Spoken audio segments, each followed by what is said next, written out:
Good afternoon, everybody, and welcome to a brand new episode of Dodgers Territory. We are in 3 different states: Alana Rizzo in Massachusetts, Katie Wu in Arizona, Clint Pasillas in California. We are taking you through the next half an hour of a brand new show. Thanks for being here, you guys. We appreciate it. Please rate us 5 stars, like, and subscribe to Dodgers Territory. We're trying to get to 20,000 subs. You can do it on YouTube, of course, or anywhere that you get your podcast. Let's get into the big ticket. Katie is at camp. Let's get there now, Clint. All right, Katie, I'm going to defer to you. You're the one there in the flesh with these guys in the clubhouse, in the dugout. The Dodgers are 2-0 so far. They have outscored their opponents 20-3 without a home run. They've done a really nice job, but more importantly, it's not about the results, Katie. It's about the process. What have you noticed in your first week and change being at Camelback? Oh, yeah, boots on the ground journalism here on this show. Sorry about the background noise. We are like 3 minutes from first pitch here at Camelback Ranch. But I think the big theme for the early part of Dodgers spring is, stop me if you've heard this before, slow playing. We are seeing a very slow progression with a lot of the stars coming off another short off season, which is a great thing if you're the Dodgers. So we haven't seen like a lot of guys. Mookie Betts hasn't been in there yet. Freddie Freeman. You're seeing a lot of the pitchers slowly start to ramp up. Some guys, again, just kind of resting. They don't really need all 5-6 weeks of spring to get ready for this 6-7 month long season. And they're taking the field right now. But we'll see more and more veterans get into more games later, especially with the WBC beginning. Ohtani, I'm sure we'll talk about. He left yesterday. Yamamoto around maybe the weekend. Ha-Seong Kim, all those guys looking to leave within the next week. So then I think we'll start seeing the progression of more playing time. Yeah, we got Landon Knack on the bump today as we're getting people mixed in there. We saw the Blake Snell news. Not too much has changed, Katie. It looks like not expecting to get him on the opening day roster. Not a big deal. Dave Roberts telling you that much. It's like opening day. It's not a hard and fast target. What can you tell us about the Blake Snell and kind of the outlook for pitching this week? That was a real big jump scare, Clint, when you did like the 3 separate people on the left on why it was just my forehead. I loved that. Well, you're vertical, so that's why I'm keeping us here too. So we're live, baby. We're live. Like, whoa. There's no real update on Blake Snell, right? And this is kind of very similar to Tommy Edman, where they don't necessarily need him for opening day. They weren't necessarily projecting him for opening day, but they still haven't ruled him out all the way. It's just a matter of where he is as he builds up through spring. Now, he's been throwing off flat ground, some catch play. Dave Roberts said today that Snell was at 86, 87 velo-wise in terms of just throwing. Like, these are obviously very, very low numbers, not where he's going to be when he's right. I think the only concern that you have if you're the Dodgers is you just look at where we are on the spring calendar, and a full ramp-up period really does put Snell's opening day availability in doubt. But Dave Roberts said today, opening day is not really a hard line for Snell and the Dodgers. They'd much rather have him in September than April for obvious reasons. And I think as we've seen Blake Snell's career play out, he's at his strongest in the second half of the season. We talked about this all offseason. The Dodgers have the depth in their rotation to get through April if Snell isn't ready. As we see those odds start to increase, there's not a lot of panic level within the organization. I think he's going to be just fine. I want to talk to you a little bit about Shohei Ohtani. Dave Roberts, Andrew Friedman, everyone's saying, Katie, Shohei Ohtani is not going to pitch in the WBC. Oh, but there is an opening because Shohei Ohtani said that, if Mike Trout shows up, it'll be tempting. Obviously, he didn't receive insurance to pitch, and he was asked if he'd pitch in a big spot against USA in the World Baseball Classic. Now, we know that Mike Trout is not on the roster. We know that Shohei Ohtani is not going to pitch. But what else did you learn from his final little presser there in Camelback before he left camp to go to the World Baseball Classic for Japan? I think that to me is the most interesting storyline for the Dodgers. And the fact that their most interesting storyline is going to be happening in an entirely different continent is interesting in itself. But for Ohtani, it's just trying to figure out how exactly he can ramp up as a pitcher while not pitching in the tournament. And I think that's what the Dodgers and Ohtani are trying to figure out because they can't guarantee anything. There are plans for live VPs. There are plans for simulations, bullpen sessions, but it all depends on just how far Japan goes in the tournament and what Shohei can do on the side. And this is something that's going to be contingent on the entire team his performance at the plate and just what the Dodgers can control with him being away from the team for at least 3 weeks. So it's very hard to map out what Ohtani is going to look like, the workload when he returns, especially with Japan being one of the favorites alongside Team USA and the Dominican Republic for this tournament. Now, President of Baseball Operations Andrew Friedman has said that he does expect Ohtani to break camp in the rotation, but I think it's going to be a matter of just how built up is he? Are we going to get an Ohtani version off the mound where it's 2-3 innings and they use him as an opener or a bulk man and they use the rest of the bullpen to plan that out? We don't know yet. The Dodgers don't know that. Ohtani doesn't know it yet. It's all going to depend on what the next 2 or 3 weeks look like in Japan, but they certainly have a plan. Now it's just about how likely it is that they can execute it.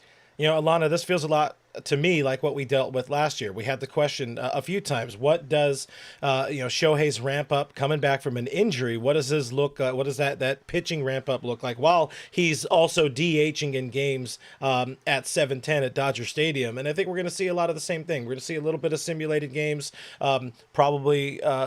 During the WBC, he's going to try to keep that arm loose. And I'll put the quote back up. He said he's going to do everything in his power to make sure the quality and the volume are in a good place. I don't think we need to worry about building Shohei Ohtani up to 80, 90, 100 pitches. I think an opening day 60 pitch mark is pretty good. Maybe get him through 3 or 4 innings. He's not going to be the opening day starter. I think that works in the Dodgers' favor. He has a little bit of extra time. The schedule also early in the season is on our side, on the Dodger side. The Dodgers play 3 games, have a day off, 3 games, have a day off. So he could pitch game 4, game 5 of the season, and it's not going to be a huge issue. Really depends, though. And you mentioned it there, Katie, how far Team Japan makes it in that WBC. The finale is March 17th. And from there, it's about 10 days until opening day. So not a whole lot of work you can get done back at Camelback Ranch. Maybe 1 game, but I'm not worried. Get him built up to 60 pitches, and I think we will be fine. It's a long season, guys. It is a long season, and again, throwing live BP on Sunday for Shohei, doing all the things that he can. The one thing about this team, I think he had a 30-pitch live BP on Sunday. The one thing about this team, guys, is they do have the depth. And even if you have to have like a Gavin Stone or a Justin Wrobleski or somebody, not necessarily Justin Wrobleski because he's coming out of the bullpen, but who cares? Like, what if our opening day starter is an opener? You can do a lot of different things. You know what I mean? Like, obviously we're looking at the load load management for Yoshinobu Yamamoto. Your Shohei Ohtani's not your opening day starter. Blake Snell's not going to be ready for opening day, but they do have enough depth to be able to figure it out and slow play it as long as they need to, because this is a team that is built for October. Katie, now we have a better sense of why Freddie Freeman is not participating for Team Canada in the World Baseball Classic. And we knew it was for a personal issue, but there's some more light being shed on it, and it's all for a good reason. Tell us more. Yeah, I saw on Instagram, Freddie Freeman is expecting his 4th child with his wife, Chelsea. And that is just fantastic news, because anytime that you hear a player say it's personal, you want to obviously respect their privacy, and you're hoping that it's the good personal news, not the bad personal news. He joins Mookie Betts as a player who's also not playing in the WBC because he is expecting his 3rd child as well. So lots of Dodger babies and Dodger blue around. That's my favorite part about camp so far, is the families coming in with all of their babies and their kids and their coordinated outfits. It is adorable. It certainly puts my I look like a scout today. It really puts my outfit to shame. Hey, that's what you're looking for. You're there. You are a scout. It's the lanyard. You're the Dodgers territory the scout. Stylish lanyard. Yeah. That's right. Just don't show off the scanner, the code there, or else people are going to steal your credentials. But Katie, we appreciate the insight. Obviously, you got a game to go cover. Your first time up there covering the team in the always wonderful Camelback Ranch press box. Hopefully, they've made some improvements. But go enjoy the game. Get some good Landon Knack stuff. Tell them we said what's up, and we'll see you probably later this week. You got it, guys. Talk to you later. See you, Katie. We appreciate Katie taking some time. It's always awkward trying to get some content there right in front of the clubhouse, and always awkward trying to find some decent Wi-Fi. But we made it work. I feel like we made it work. Yeah, I love the fact that she's there. She just adds a whole other layer of coverage to this team. And of course, Katie is going to be with us all season long. A lot more to talk about. I don't know if you want to continue here on the big ticket, if you want to do behind the scenes in terms of things that are spring training recap of what we thought, but you tell me. You're directing. How about this? Let's take a break. We're gonna hear from our friends at Foul Territory. Then when we back with some behind the scenes, because we were behind the scenes at Camelback last week. Trisha, I'm here at spring training where the games have started. The weather is beautiful, and soon enough, I'll be at the WBC with a stacked Team USA.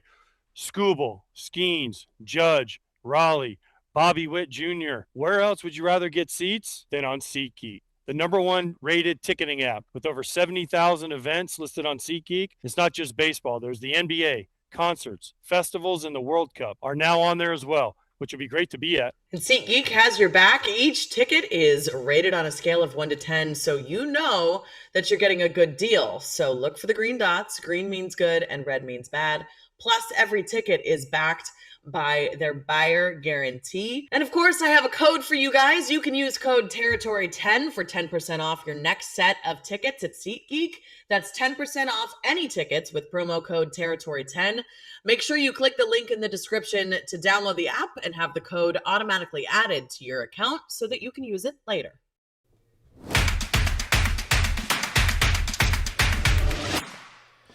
We're back in our home studios, and well, warmth for me, less warm for you, of course, over there in the greater snowy Massachusetts area. But hey, just a couple days ago, we're at Camelback Ranch. It's always nice being at Camelback. Always fun being there at CBR with you. You are a celebrity, of course. The people love to see Riz. What kind of stood out for you in our second Camelback as a podcast?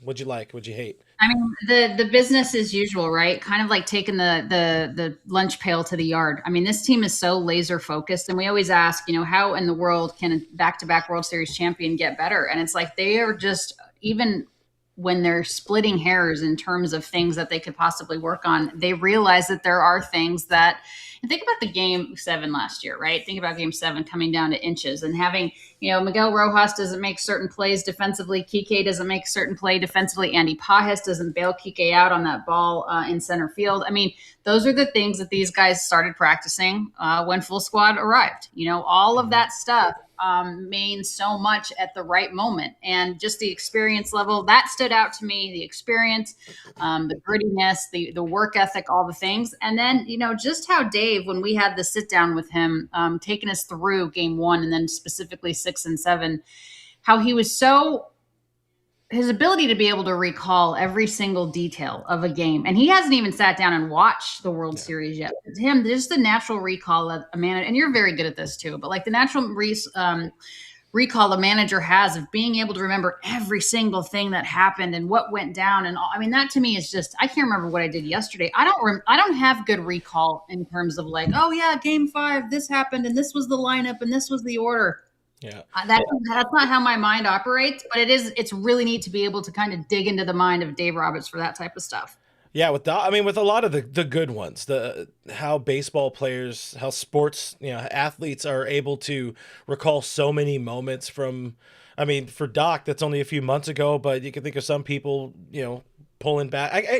MLB Network did that thing where they had, I think it was the network at least, but they had the Greg Maddux like talking about his career and he's pointing out different at bats against like Barry Bonds over his career, his first time going back to Wrigley in Atlanta. Like how the good ones are able to have that recall is insane because generally I am pretty bad at it. Usually here. You know who's really good? There's 2 broadcasters in particular that I've worked with personally that I think about when I think about this unbelievable memory and recall. Number 1 is the greatest of all time in Vin Scully. That man's memory of things that occurred. I mean, this is a guy obviously that covered Jackie Robinson, Sandy Koufax to Clayton Kershaw, and the stuff that he remembers about the lineup and the weather and the way that he tells a story and just remembering all of the different things that happened in that moment and in that game is unbelievable. And the other one is Chris Mad Dog Russo, who has an eidetic memory.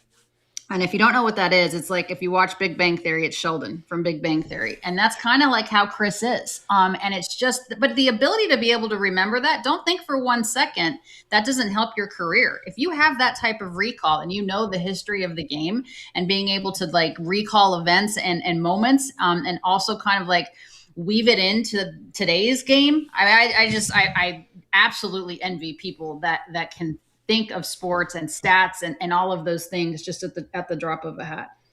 You know, one of my issues too, I still kick myself for, I had so many things mixing through my brain trying to get my first question off to Dave. Because I'm thinking of like, as I'm saying it, I'm thinking of like 10 different things. And people know me. People talk shit about me in the way I kind of will either bail on a question or kind of over fluff it. Because I'm a fluffer. There's a lot going on in the noggin. Don't worry. I'm not professionally a fluffer. I do it for fun. But either way, because there's so much you could think of in the moment to kind of build this story to get to this crescendo. The problem is I tend to miss the crescendo sometimes because I feel that, that clock ticking and all the eyes on us. But even so, that's not what this is about. We're not here to scout each other. We're here to talk about spring training. And I like getting eyes on all the dudes. Phrasing, you mentioned the laser focus there, and Katie mentioned it's a little bit slower for camp. Even Doc has said it's a little bit slower for camp because they do have more time. Dave has said recently, I think he said yesterday, I have to appreciate the fact that we have 6 weeks as opposed to that we're taking off to Tokyo or we're taking off to Korea or whatever. I don't think it's like Dave's like, I don't know what to do with my hands right now when we're figuring this out. But yeah, the guys are there. They're working. We saw Gavin Stone throwing live BP, Roki Sasaki, Edwin Diaz as well. Alex Vesia looking really good. He's already punched Shohei twice in spring training. Kyle Tucker on the backfields. Blake Trinan trying to get it going again. Tyler Glasnow, he threw a good 2 innings in his live BP. But yeah, when we were there, we even saw the days were starting later because they don't need to rush. And I appreciate the way this team has kind of taken all of its experiences, and this is what I was trying to get across to Dave, taken all of these experiences and have built this perfect beast to building up, getting through 162, winning a division, getting through and to a World Series, and hopefully winning it. I mean, they have a script, and it's kind of perfect for this club. It really is. And I think having a full spring training for the first time in a couple of years is beneficial. But then you also have the World Baseball Classic mixed in too. So that kind of adds a different type of wrinkle in terms of like how these guys are going to get their work in and certain at bats and those types of things. I always believe spring training is more for the pitchers than it is for the position players, obviously making sure they're completely stretched out and healthy and not rushing things. But we had a conversation, Clint, with Andrew Friedman on foul territory on Friday, myself and AJ Przinsky, because they're continuing their spring training tour brought to you by Fastenal. And we had a conversation with Andrew about, does he worry at all about his pitchers participating in the World Baseball Classic? Take a listen. You get nervous about guys going to the WBC just in terms of, because the greater picture for you, obviously, is another World Series championship. It's like you don't want to take them away from that moment, but you've got a bigger thing in mind. Yeah. I mean, I think when I have my baseball fan hat on, I think it's outstanding. I think it's great for the game.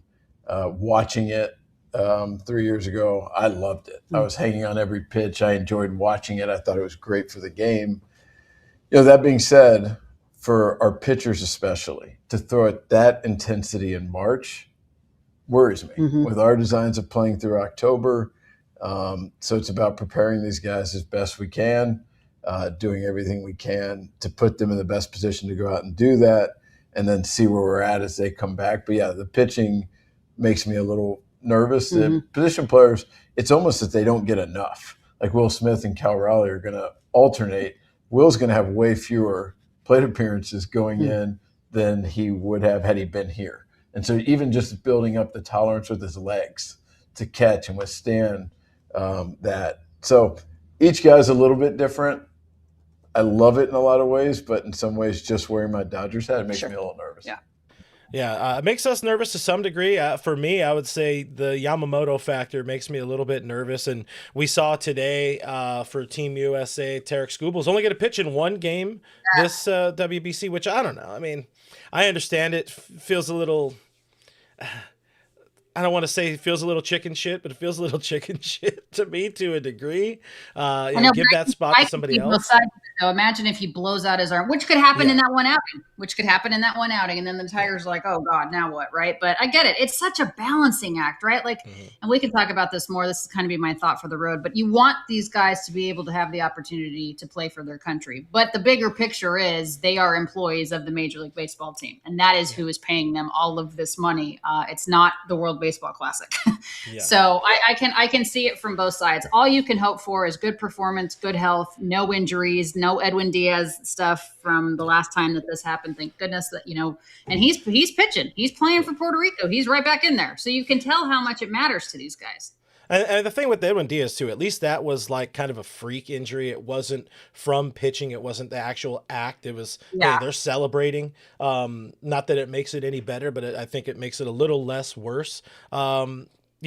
Kershaw, he's part of the roster. We don't know how much he's going to pitch. He's not employed by the Dodgers, so we don't really need to care about his left arm or shoulder or knee or ankle, head, shoulders, knees, and toes anymore, all that. But yeah, I really hope Yamamoto, that's the only guy I really care about. I also, appreciating what Andy was talking about there, as I call him, little Andy F, with Will Smith not getting all of the reps he might. And, we talked to some of the players out there, how kind of scripted their spring training is. Max Muncy says he's going to get 47 at bats like that. They have a number. I think Freddie said he was, or maybe it was Freddie who said 47, and one of them was supposed to get like 53 at bats or whatever. Like them not having him in camp, their hands shaking. They want to have the control of the situation. Baseball players are, I'm not superstitious, just a little stitious.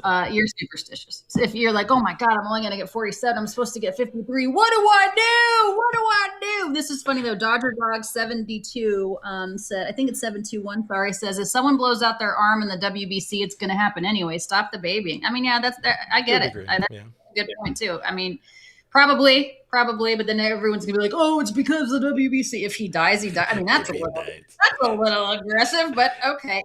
He dies. Hey, we got one more thing. We don't want to leave it on the cutting room floor because we did run into Bulldog. Obviously, he was kind enough to join you guys on Foul as well, as we were kind of scrambling to find some stuff because they were starting later at Camelback Ranch, so players were in the middle of their workouts. But I handed you a mic and I was like, go talk to your friend Orel Hershiser. And I want people to experience this because Bulldog is best, and Orel's back in camp for the first time in a number of years, and here's kind of what he's doing in his view of the current Dodgers. Great to be with the Bulldog, Orel Hershiser. Man, it's good to see you. And I know that Dave really wanted you to come down here, Orel, to just work with the arms at camp. You have some arms that we know about and some new ones. What are you most excited about in terms of kind of getting into the spring with this club? Yeah, the last time I was in camp, we got to go back to COVID. And when then the rules with COVID cut the coaching staffs down because of the rules, so all of us kind of alumni veteran coaches that were in uniform were kind of jettisoned. And then the Dodgers win the World Championship in 2020, so they're like, why do we need those guys? But I ran into Dave in the off season and he said, you're one of us, Orel, and you should be in uniform in camp. And I go, all you got to do is ask. And he asked, and here I am. But the exciting thing about camp, first of all, being back in uniform, and then second of all, being respected by the organization and the guys and welcoming me. And so this organization is an elite status organization because they're open to everybody. And that's the great thing. You're in the coach's room, you're in Dave's meetings, you're in the player meetings, and every voice has power. And that makes it a lot of fun to be an alumni that gets to come back and contribute. And how do you tackle different guys in terms of not overstepping? Obviously, Mark Pryor's here, Josh Bard is here, but you're such a wealth of knowledge. So how do you approach them? Do you wait till they come up to you? How do you work that? Yeah, so here I am like day 7, and I would say nobody came up to me in the first 3 days, but Dave introduced me to the team, and after that, and I gave a little bit of he asked me to tell how Tommy Lasorda nicknamed me Bulldog, and in doing that, I kind of was vulnerable in the fact that I needed that nickname. I was fearful of being in the big leagues. I was fearful of trying to get Gary Carter out or Mike Schmidt or, Johnny Bench and guys that I watched on TV. And so Tommy knew I needed something that he said, you're tough, you can do this, you are one of us. And so every time he shouted out Bulldog, it reminded me that I belonged. And so in telling that story, all of a sudden guys started coming up to me, especially some of the younger guys, and even the veterans had conversations with Blake Trinan, or conversations with Tanner Scott, or conversations with Edwin Diaz, welcoming him to the club. And I think that the key is, as a peripheral coach without real power, that's not going to be with them every day like Mark and Connor, is to tell the coaches and Dave about all your conversations. Don't do anything behind anybody's back. Be approachable, give advice, answer questions, but then after that, feed it back to the real coaches. And I think that then it multiplies them. I mean, I was a pitching coach for the Rangers for 3.5 years, and the hardest thing is, like 8-10 guys are picking up a baseball at the same time, and you want to work with each one or be with them and create that relationship, but you can't. So the excess coaching and spring training, with the rosters being so big and it being so spread out, it's good to have other eyes and ears and conversations. You mentioned Edwin Diaz as welcoming him to the team. I mean, a Dodgers bullpen, especially in the back end, just got a lot better with that. I think the biggest free agent acquisition in terms of arms is concerned. What does he bring to the club? Well, he brings a lot of experience. He understands what makes him good. He understands how to get through a season healthy. He's very rarely been injured. And in talking to him, he understands the foundation of pitching, which is the lower half of the body, setting up the lever system so that the upper half can reach its full potential. And so I just think on and off the field, he's a professional. He seems like the finest human being in the conversations I've had with him. He actually came up to me, and I was leaning against the fence watching another pitcher, and he came and just leaned next to me and started introducing himself and just talking about any random topic. And then we started talking baseball and pitching, and I felt open enough to ask him a few questions, and I'm like, this is just a really kind, unbelievable human being. And I know he has a game face, because the personality he showed me as an observer would not function in the big leagues. So when his song plays and the crowd goes nuts and he comes into the game, I know he's got a different game face than the one I've experienced. And I can't wait to hear that coming out of Dodger Stadium for the first time when he comes in at home for his first save of the season. Before we let you go, it is so difficult to go back-to-back. This team has achieved that, a three-peat. Oh, my goodness. The Dodgers don't win the World Series again if? They don't win the World Series again if. Wow. Because the regular season's a marathon, and we really think they're going to be in the playoffs no matter what. Whether they're healthy, whether they're hurt like last year, they are going to win the World Series because they have ability. They're going to not win the World Series because in the moments that count in a game, which there are like 5 pitches and 5 at-bats, they don't execute, because that was the way they beat Toronto. Toronto outplayed the Dodgers, but in the moments, the Dodgers were on top of the details and executed. Always good to see you. Thank you. Love you.